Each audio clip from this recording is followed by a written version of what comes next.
大家好啊，我係藝術專欄作家玻璃啊。咁可能近年會少啲見到我啦，因為我而家可能會做多啲有關係學術啲嘅工作啦。咁可能喺學術研討會多啲見到我。咁今日啦，好開心帶嚟我嘅新書世界藝評史。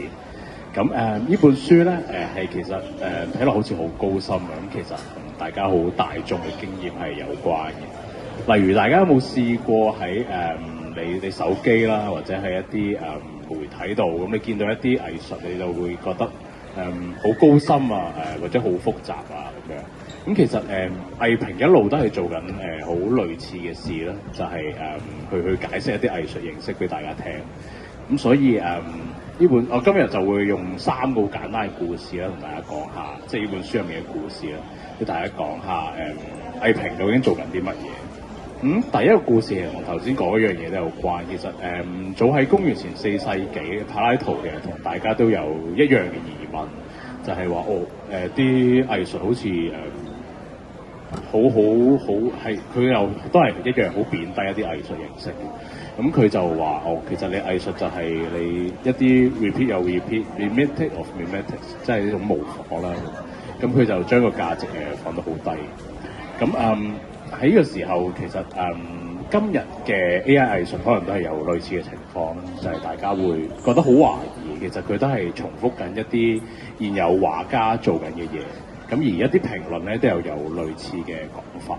咁我會其實一個 keywords 啦，按藝評其實會覺得係一種焦慮嘅反應。咁去到18世紀左右啦，其實可能藝評就再更加進入咗公共空間入邊。咁比較出名啦，大家可能聽過法國沙龍嘅時候咧，狄德龍就有應朋友所託啦，為咗法國沙龍去寫咗一系列嘅展覽評論。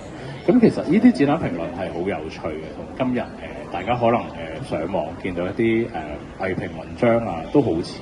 其實佢會用一啲好生動嘅方式咧，去講下幅畫係點。例如佢會講下窗邊嘅女士低頭咁默默影相緊一啲嘢咁樣，去描述咗個畫面。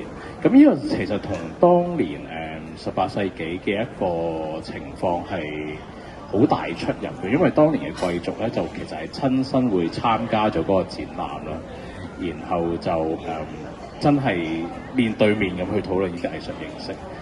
而去到呢一個真正有藝評啦，然後用傳閱嘅方式去進行嘅時候咧，先係真正藝評帶入咗個公共空間，而有啲未真係睇過展覽嘅人咧，都可以一樣參與去藝術。咁我呢個第二個 keywords 咧，會係形容係個藝評嘅公共性咯。咁可以喺呢個藝評史入面咧，再被今日發現。咁第3樣 keyword 咧，就大家今日可能成日講已死啊，即係出 Tesla 就話有車已死啦，或者係某場波踢得唔好咧，就可能挪威已死啦咁樣。咁好多已死嘅情況。咁但係咧第3個故事想分享咧，就係啱啱出攝影藝術嘅時候啊。咁第一個銀版嘅攝影嘅圖像出現嘅時候咧，當時好多畫家都紛紛話繪畫已死啦，咁就覺得好似繪畫已經冇乜意義。咁但係其實喺同時候咧，啲評論家雖然咁講，咁但係亦都有好多好向好啦、樂觀嘅評論家。咁去到當時期咧，亦都反而咧係開始人去思考究竟繪畫藝術係咩咯，而慢慢由攝影藝術行入去印象派時期或者現代繪畫嘅時期。咁呢個我覺得係第3個一個 keyword 啦，就係當我哋見到一啲藝術嘅潮流或者已死嘅時候咧，我哋藝評可以去重新思考過藝術發展嘅嘢。咁最後咧，我簡單講下呢本書啦。咁其實我最想去達到嘅嘢咧，其實都係一本工具書嚟嘅。